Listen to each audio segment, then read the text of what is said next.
교수님께서 총괄적인 말씀을 해주시겠습니다. 감사합니다. 우리 남승욱 교수님께서 또 발표 내용을 진행하신다고 또 간단히 중간에 좋은 말씀 해주셔서 너무 저는 감이 깊었습니다. 저도 이 좋은 말씀을 여러분들로부터 들었는데요. 지금 내용 요약은 또 소개는 우리 김종덕 원장님께서 잘 해주시기 때문에 중복이 안 되도록 하겠습니다. 특히 최윤희 총리님께서 말씀하신 해양역 또 해양 세력에 관련되는 해군의 역할, 저는 런던에서 근무하면서 해운뿐만 아니고 해군 세력과도 계속 관계를 했습니다. 영국에 있으니까 영국의 해군 로얄 네이비의 수장들과의 대화, 또 관련되는 국방위 소속의 국회의원들과의 대화, 특히 중미하고 센트럴 아메리카하고 남미의 해군들은 사실은 해군이 IMO 일을 관장을 하고 있습니다. 그래서 이제 중남미 쪽에 IMO 관련 협상을 할 때는 바로 그대로 해군하고 대화를 하면서 하고 있고요. 또 그 사람들이 IMO 회의를 참석을 하고 있습니다. 그런 차원에서 해군의 역할을 다시 한번 생각해 봤을 때 해운과 해군의 역할은 불가분의 관계가 있습니다. 비단 다른 예가 많습니다만 단적인 예가 지금 아덴만 해적들이 일어났을 때 지금도 지금 순찰 해군의 지원이 유지되고 있거든요. 우리 청해부도 지금 나와 있지 않습니까? 그것을 제가 2010년도에 이제 국토해양부에 국장을 하면서 이제 실제로 다뤘는데 지금 세계적으로 해군의 지원과 역할은 대단히 중요하고 그 지역뿐만 아니라 지금 이제 큰 화두가 되고 있는 한국에서는 조금 그런데요. 걸프 오브 기니, 서아프리카, 나이지리아 그쪽에 해적 문제가 심각했었습니다. 그래서 제가 이제 한국에서 경험 있고 또 해군하고도 소통 잘 되고 또 EU하고도 EU 해군들하고 연락도 되고 등등 해서 같이 협력해가지고 상당히 노력했습니다. 그래가지고 지금 2021년부터 좀 더 적극적인 개입이 들어갔습니다. 그리고 IMO도 이제 같이 했는데 지금 이제 그쪽의 치안 유지가 엄청나게 좋아졌습니다.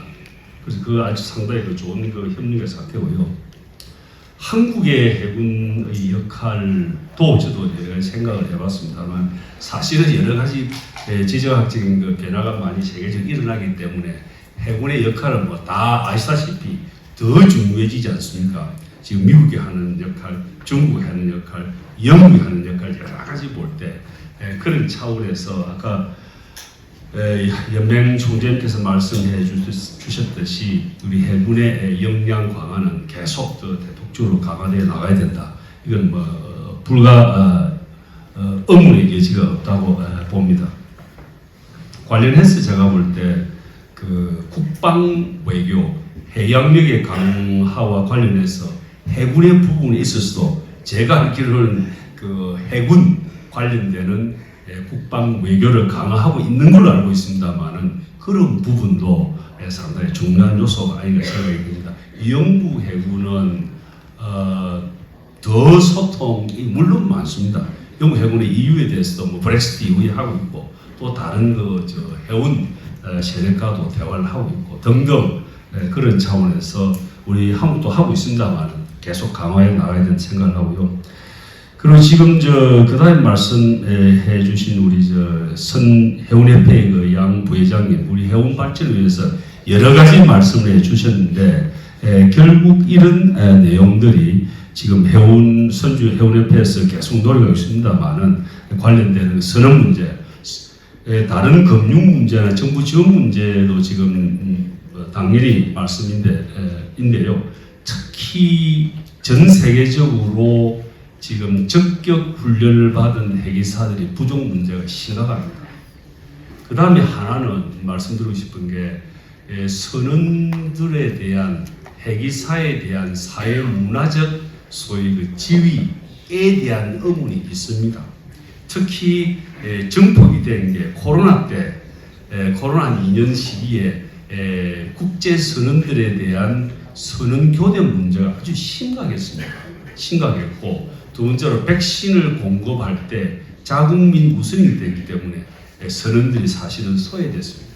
그래서 미국을 위시한 몇몇 나라에서 주도해서 역할을 해줬는데 또 불구하고 그 과정이 지금 젊은 사람한테 메시지가 아주 부정적으로 지금 전달이 되어 있습니다.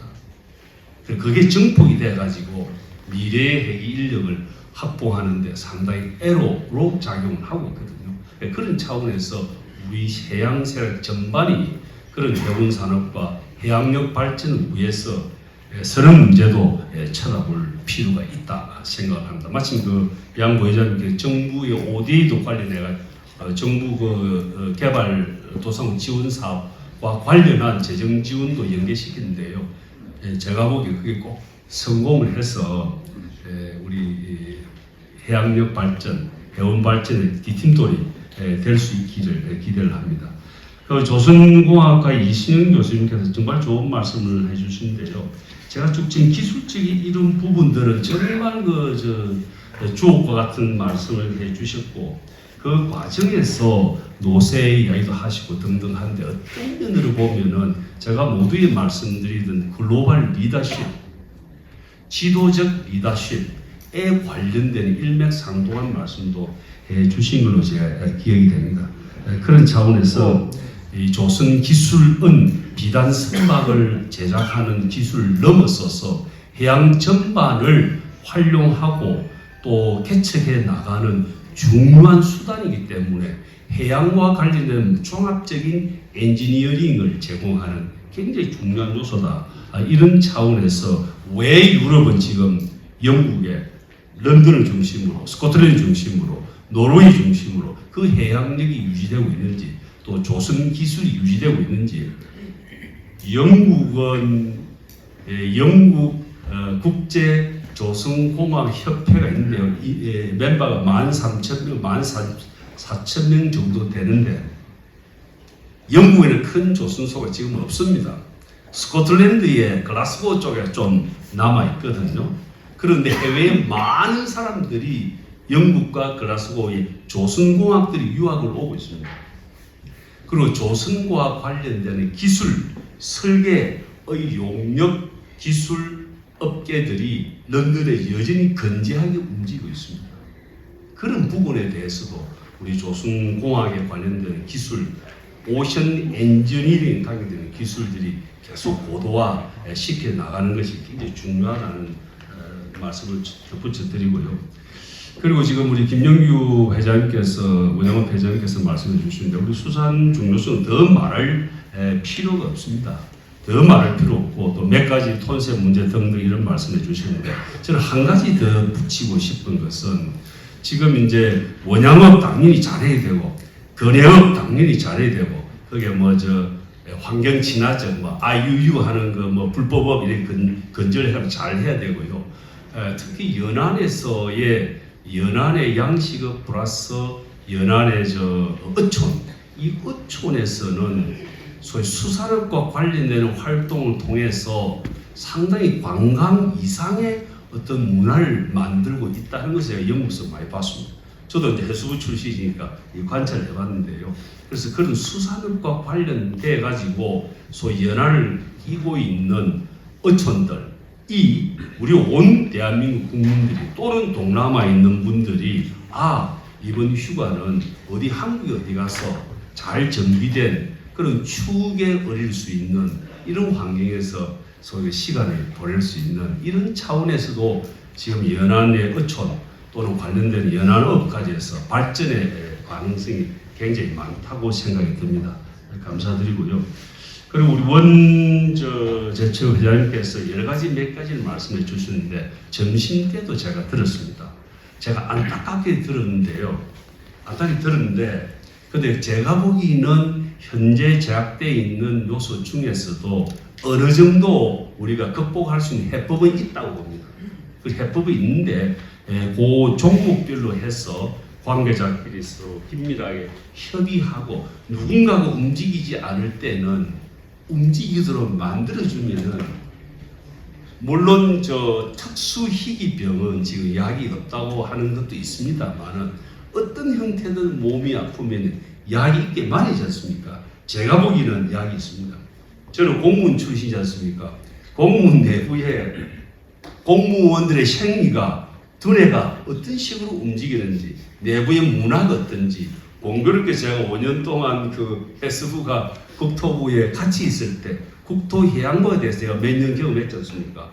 그게 분위기 엄청나게 열심히 하고 있습니다만은 그게 약간의 요소들이 있을 수 있거든요. 그 요소들은 거기에 맞는 처방약을 했을 때는 기능이 돌아갈 가능성이 충분히 많습니다.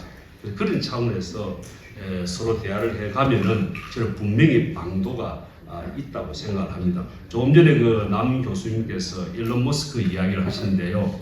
일론 머스크에 대해 너무나 잘 알고 계십니다만은 이 사람은 또 하나의 스티브 잡스지 않습니까? 이분이 지금 효율부에 트럼프 대통령이 뭘 했는지 일기 때 알지 않습니까? 사고체계 그런 상태에서 이번에는 컬러를 바꿔가지고 이렇게 하는데 또 머스크가 어떤 사람을 알기 때문에 제가 볼 때는 미국에 상당한 변화가 일어나는데 그 변화가 극복을 잘 해 나가지 못할 수도 있습니다. 제가 볼 때. 왜냐하면 벽이 저항 세력들이 작동을 하기 때문에. 그런데 어쨌든 간에 큰 변화가 일어날 것을 보면서 또 우리도 한편 되돌아보면서 우리 내부로 보면은 공직사회에서 우수한 사람이 많습니다. 그러나 그 각도에서 어떻게 서로 협을 해 나가느냐 이런 각도만 살짝 틀어서 잡아주면은 엄청난 가능성이 있고 잘 풀릴 것 같습니다. 끝으로 이제 제가 드리고 우리 저 김종덕 원장님께서 좋은 말씀을 정말 해주셨는데요. 정말 가슴에 와닿아서 너무 감사합니다. 좋은 말씀 해주셔서 더 못할 게 없고요. 또 제가 할 일 다 하셨고 제가 드리고 싶은 말씀은 어쨌든 간에 이 행사를 우리 최윤희 총재님하고 또 연승 국회의원이 뭐 잘 압니다만 많은 노력해 주시고 감사드리고요. 저는 이제 그 런던에 8년 생활이 그 사무총장으로 생활이 제가 거기서 너가 뭘 얻었느냐 이럴 때 제가 딱 한 가지입니다. 딱 한 가지가 다른 나라에서 많은 나라들이 그 이제 대표단으로 마리타임 쪽으로 옵니다만 어쨌든 중앙 정부에 속이기 때문에 저 나라들이 어째서 저렇게 변해왔는지 그 사람들의 민족성이 어떤지 이것을 관찰했던 시간이 저한테는 가장 유익했습니다. 요 내용을 바탕으로 각국의 대사들이 자주 IMF에 오고 하니까 대사들을 만나보면은 요거 대비했을 때 어떻게 소위 사고방식 움직이는지 이런 부분이 굉장히 흥미로웠습니다. 그게 저한테 제가 가졌던 가장 큰 하나의 그 유산인데요. 그 차원에서 저는 이제 싱가포르를 유달리 봤습니다. 2000년부터 제가 유심히 봤는데 2000년에 제가 처음에 런던 근무할 때 싱가포르이 어떻게 움직이는지 그 이광일 수상이 어떻게 이런 걸 알려져 있습니다만은 그 사람들의 행동과 정부의 태도들 정책들이 어떻게 하는지를 쭉 관찰을 하고 또 하나는 이제 그 아일랜드가 얼마나 슬픈 사연을 갖고 있지 않습니까? 아일랜드와 영국과의 관계는 한일 관계보다 사실은 어쩌면 더하다고 아시지 않습니까? 그 아일랜드가 지금 그 피스 협정 이후에도 시간이 많이 흘렀습니다만은 아일랜드 지금 GDP가 1인당 GDP가 11만 불 정도 됩니다. 어떤 연우든지 간에 지난 10년간 일어났던 그 과정을 볼 때 제가 아일랜드 사람 만나고 해보면 굉장히 여유롭게 행복합니다. 어떤 면에서 행복한지는 우리가 충분히 상상할 수 있습니다만 그런 환경 속에서 볼 때 우리나라에 지금 한국이 처해 있는 지금 이제 여러 가지 요소들과 이 국제적인 그 과제들이 도전 과제들이 있지 않습니까? 그런데 그 과제들이 아까 교수님께서 말씀하셨듯이 지금 그 여러 가지 변혁입니다. 실제 엄청나게 변화가 일어나고 EU하고 중국, EU 러시아, EU 미국 심지어 일단 미중 관계는 말할 필요도 없고 지금 이제 다른 지역들은 조금 변수가 적습니다만 중동하고 미국하고 중국과 러시아, 중동과 중국 이런 관계들이 이제 엄청나게 지금 2, 3년 동안에 변화되어 왔지 않습니까? 이 상황에서 이제 해양 산업 쪽으로만 쳐다봐도 그 영향이 바로 받고 있거든요. 그럼 그런 각도에서 볼 때 아까 제가 다른 나라의 영향들을 비교해 봤습니다. 한국도 비교를 해보니까 한국이 지금 아까 말씀 엄청난 지금 영향을 지금 갖고 있습니다. 정부부터의 관련 연구, 학계, 기관, 또 업계까지 전체 생태계를 볼 때 전 세계 최고 수준입니다. 우리가 대한민국 국민들이 한류 여자 소녀 시대를 해서 이랬을 때 지금과 같은 변화가 일어나는 걸 몰랐지 않습니까? BTS뿐만 아니고 지금은 어떤 형태냐면은 유럽에서조차 한국을 나 산업화 해가지고 뭐 미국 등에 좀 장사 좀 해서 좀 잘 사는 나라 이렇게 생각을 했다가 지금 한국에서 그런 쪽으로 한국에 대한 관심을 지금 갖고 있지 않습니까? 어떤 나라지? 역사가 이렇구나. 한국 사람이 어떤지?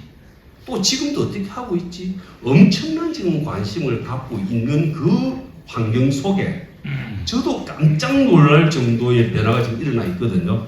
유럽에서조차 다른 데는 말할 필요도 없고 아시아는 말할 필요도 없지 않습니까? 그런 환경 속에 해양 관련되는 한국의 영역을 쳐다보니까 정부부터 업계부터 연구기관 이런 생태계가 전 세계 톱 수준입니다. 자 그렇다면은 이런 변혁기에 룸이 생기니까 변화의 공간이 생기니까 대한민국이 리더십을 발휘할 때 최적의 시기입니다. 이런 각도에서 저는 국내의 챙기는 것도 추가해서 글로벌 역량을 발휘했을 때 목표가 대한민국 해양수산, 해양산업에 있어서는 대한민국 전 세계 아시아를 넘어서 전 세계의 메카가 되어야 된다는 강한 확신을 갖고 지금 돌아와 있습니다. 그래서 저는 굉장히 기분 좋게 고무적으로 보고 있고요. 물론 이제 이런 가운데 우리 한국 내에서 아까 회장님 말씀했듯이 부처끼리 관련되는 기관끼리 협업을 이제 소통을 강화를 해야 되고 한편으로 지금 이제 굉장히 잘하고 있습니다만은 다자 외교 이제 양자 외교도 지금 나옵니다만은 다자 외교를 통해서 해양과 관련 IMO도 있고 FA도 있고 웅크타드도 있고 요 아시아 쪽에는 에스캅도 있고 등등 이런 다자 외교 무대에서 지금 굉장히 잘하고 있습니다. 그런 역할들을 계속적으로 확대해 나가야 된다 생각하고요. 끝으로 제가 이제 8년 근무하면서 이런 걸 생각을 했습니다. 한국 사람들은 어떻게 되는가? 싱가포르 어떻게 되는가? 일본, 중국 어떻게 되는가? 유럽 어떻게 되는가? 유럽도 영국, 프랑스 어떻게 되는가? 이런 관점에서 볼 때 한 가지 발견 사항이 한국이 굉장히 지금 잘하고 있는 가운데 한국 여성들의 잠재력이 세계 톱 수준이라는 결론을 제 스스로 가졌습니다. IMO도 이제 많은 여성분들이 같이 참석을 하거든요. 그런 차원에서 이런 특성을 가지고 있구나 이렇게 비교해 볼 때 한국 여성들의 잠재력이 엄청나게 크다. 그래서 저는 이제 술자리에서 농담으로 런던에서도 한국의 딸들이 똑똑한 해외 좀 지도 관련되는 국가들은 결혼을 국제결혼 많이 하면은 한 10년, 15년 되면은 20년 지나면은 자동적으로 한국은 이 세계를 지배할 수 있다 이런 생각이 들 정도입니다. 그래서 우리 여성들이 해양 산업에도 많은 진출이 있으면 좋겠다는 생각을 했습니다. 결론적으로 두 가지입니다. 하나는 대한민국의 해양 산업이 세계의 메카로서 나아가면서 그런 글로벌 지도를 발휘를 더 강화해야 된다. 그다음 두 번째는 2035년까지 대한민국의 해양 산업, 특히 해운 산업이 세계 3대 해운국으로 성장을 할 것이다 하는 말씀을 드리면서 코멘트를 마치겠습니다. 고맙습니다.